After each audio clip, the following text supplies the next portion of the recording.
Oui, et tout comme Nîmes, Flavion est dans une situation un petit peu compliquée. Ce week-end, justement, il recevait Moligné, la meilleure attaque de cette série. Résumé de la rencontre avec Thomas Béchet et Philippe Morel. 3 minutes et le coup franc. Hénin qui donne cela, ça touche le poteau de Jacquet. Et ça sort finalement. Récupéré maintenant par Delcourt pour Flavion avec à sa gauche la friture qui passe à côté. La reprise maintenant de Maxime Delcourt et l'arrêt en 2 temps de Jacquet qui se couche bien sur ce ballon. Pour Guillaume Collinet qui va se retourner. Il est puissant Collinet. Le centre à suivre dévié par le bon. On tarde à se dégager. Jadoul maintenant qui frappe l'arrêt de Jacquet. Excellent arrêt du gardien de Moligné suite au laxisme défensif de ses joueurs. De nouveau l'ouverture pour Collinet qui n'a pas du tout hors jeu. Il a un peu d'espace. 3-4 mètres pour Collinet qui a le temps d'adresser un centre pour Delcourt. Oh là là là là là. Et qu'est-ce qu'il rate Alex Delcourt. Elle était limite plus compliquée à placer au-dessus qu'au fond. Et c'est toujours donc 0-0.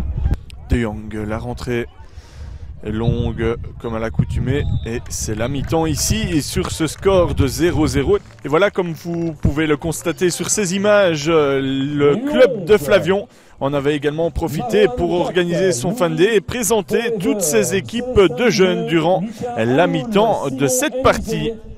Oh, et là, bon ballon pour Fréture qui n'est pas du tout hors jeu et qui glisse. Fréture face à Jacquet, la passe et le but d'Alex Delcourt. L'ouverture du score, 49 minutes de jeu et 1-0 pour Flavion et c'est plutôt mérité car depuis le début de cette partie ce sont les Flavionnais qui se créent les plus belles occasions et que c'était bien joué là de nouveau.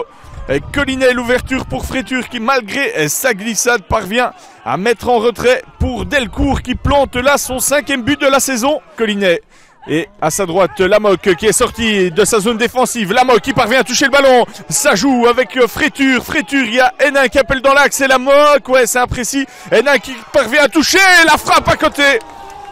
Énorme contre du côté de Flavion. Hénin pour donner ce coup de pied arrêté en direction d'Elson. Récupération de Meureux qui tarte à se dégager. Récupération de Delcourt et voilà le 2-0 de Delcourt. Mais Meureux, qu'est-ce qu'il a tergiversé là dans son petit rectangle. Lui qui vient de monter au jeu en lieu et place de Libotte, sorti sur blessure et qui tarde à dégager. Delcourt en profite pour planter le 2-0 et son doublé. Alex Delcourt, tel un renard des surfaces. Kevin Dossogne avec Sacchetti devant lui. Petit ballon pour Dardenne, la frappe du pointu. Le ballon qui traîne, la frappe maintenant de Dossogne qui passe au-dessus. Elles sont avec Lambert. Lambert qui touche et c'est dans les mains de Jacquet et on en restera là.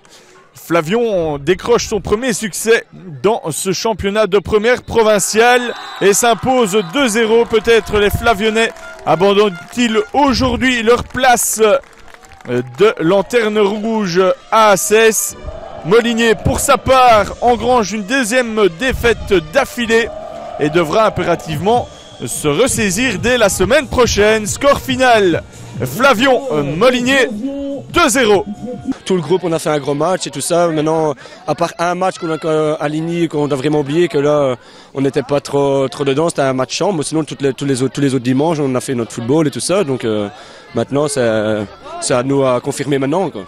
Il y avait Moligné aujourd'hui, je sais pas. Non, aujourd'hui on était absent, tout à fait absent du match. Il y avait qu'une équipe sur le terrain qui mérite amplement et tout à fait sa victoire. On a plusieurs cellules actuellement, notamment une cellule communication.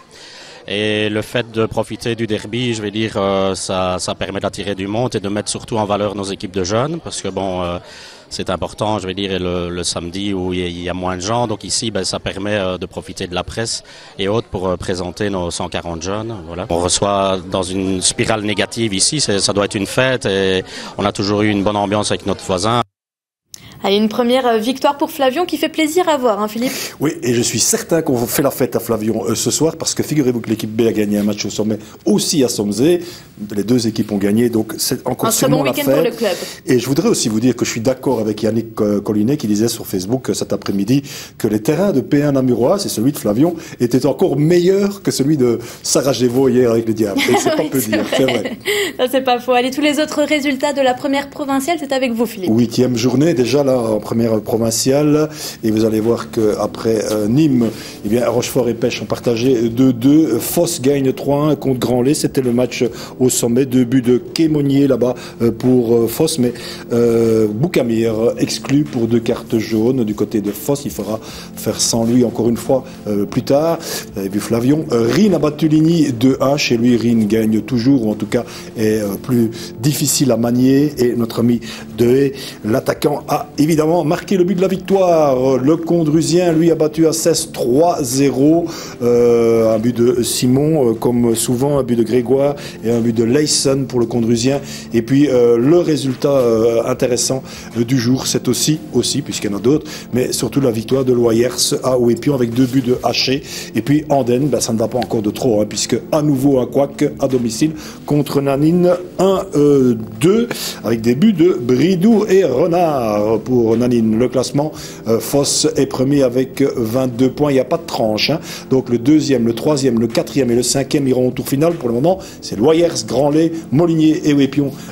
Si le championnat s'arrêtait aujourd'hui, qui irait au tour final.